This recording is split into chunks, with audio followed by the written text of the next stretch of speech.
أعوذ بالله من الشيطان اللعين الرجيم بسم الله الرحمن الرحيم وبه نستعين وهو خير المعين وصلى الله على سيد الأنبياء والمرسلين وعلى آله الطيبين الطاهرين المعصومين أما بعد. آج کے سیشن میں نہج البلاغہ پر کام کرنے والے اور نہج البلاغہ کو قوم کے سامنے پیش کرنے والے افراد میں سے ایک بلند مقام علمی شخصیت اور بر صغیر کی زینت سید العلماء علامہ سید علی نکی نکن صاحب کے کام کا مختصراً تعارف کرا رہے ہیں۔ علامہ سید علی نکی نکن صاحب جہاں خطابت میں ان کا ایک شہرہ تھا، وہیں کتابت میں اور تصنیف میں بھی 200 سے زائد کتابیں ان کی بعض سائٹ پہ بھی موجود ہیں۔ نہج البلاغہ سے متعلق ان کا ایک بہت ہی عظیم کارنامہ ہے اور اس کو 2 صورتوں میں پیش کیا گیا ہے۔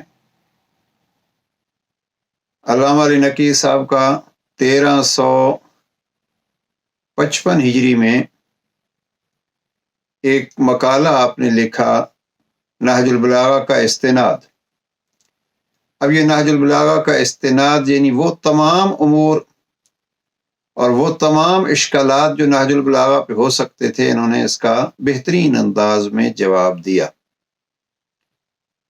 اور ایک دلچسپ چیز انہوں نے جو جمع کی ہے کہ لغت کی بڑی مشہور کتاب ہے نہایہ ابن اسیر۔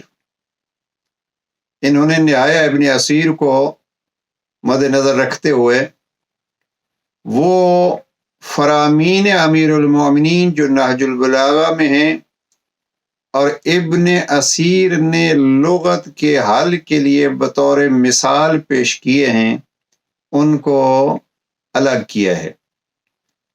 182 کلمات نکن صاحب نے اس استناد میں پیش کیے ہیں، جہاں یہ ابن اسیر نہایہ میں لکھتے ہیں فی حدیث علی، اور وہی بات نہج البلاغہ میں موجود ہے۔ نہ فقط یہ ہے کہ نہج البلاغہ کی ایک قسم کی سند ہو گئی، بلکہ اس بزرگ عالم اہل سنت نے اس کو حدیث بھی کہا ہے۔ بہرحال یہ استناد میں آپ نے وہ عبارتیں جمع کی ہیں اہل سنت علماء کی، جنہوں نے نہج البلاغہ کی عظمت کا اقرار کیا ہے، اور 3 عیسائیوں کی عبارات کو نقل کیا ہے۔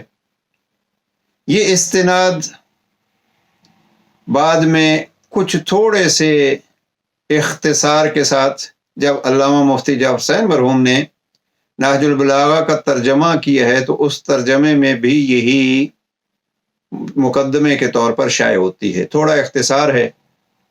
تو یہ 2 بہت مہم کام ہیں، اور ہم نے کوشش کی ہے کہ یہ استناد نہج البلاغہ الگ صورت میں، الگ کتاب کی صورت میں شائع ہوئی ہے، اور مقدمہ علامہ علی نکی صاحب کا مفتی جعفر حسین مرحوم کے ترجمے کے مقدمے کے طور پر ہر بار شائع ہو رہا ہے، اور اس کو الگ بھی شائع کیا گیا ہے عظمت نہج البلاغہ کے عنوان سے۔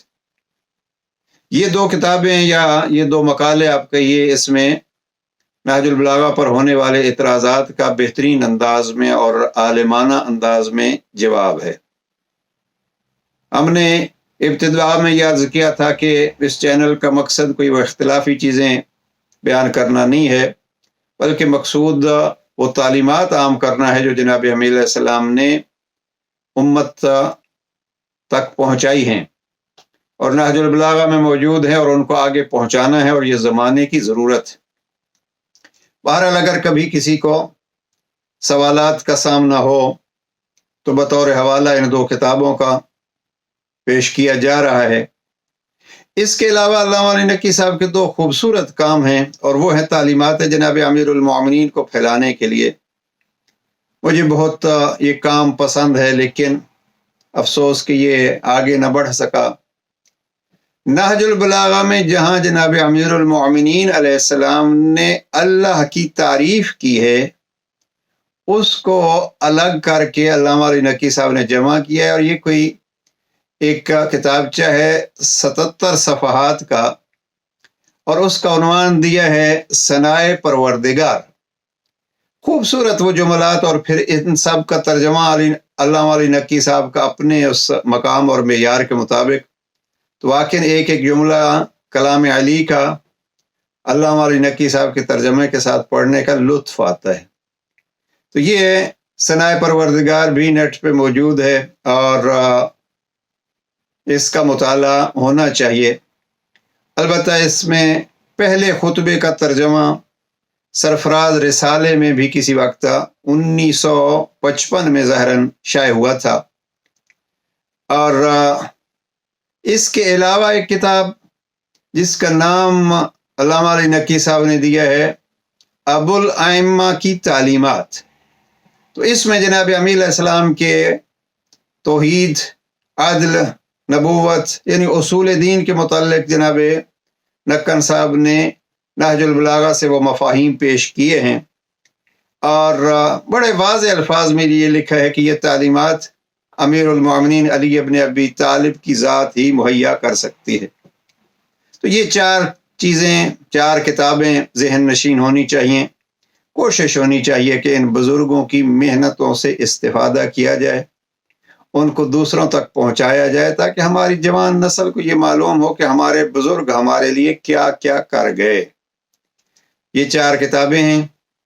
البتہ یہ سلسلہ جاری تھا۔ آپ کے علامہ علی نقی صاحب کے فرزند ارجمند جناب سید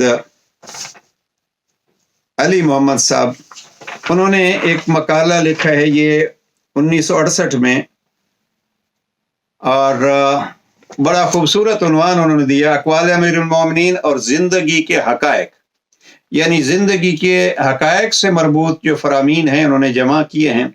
24 فرامین انہوں نے وہ جمع کیے ہیں جن کو تھوڑے تھوڑے وضاحت کے ساتھ پیش کیا ہے، اور اتنی ہی فرامین ہیں جن کا فقط ترجمہ کیا ہے۔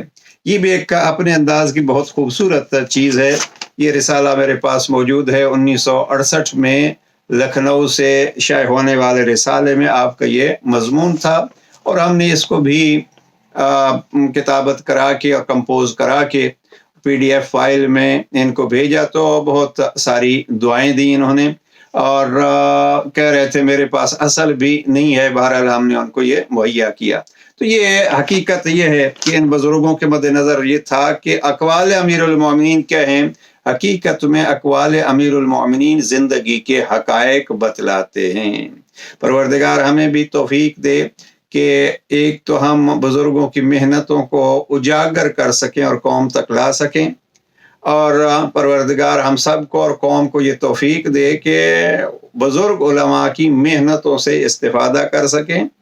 اور تیسری چیز یہ ہے کہ تعلیمات ابو الائمہ سے یا ابو الائمہ امیر المؤمنین نے جو ثنائے پروردگار کی ہے اس سے ثنائے پروردگار ہم بھی سیکھ سکیں۔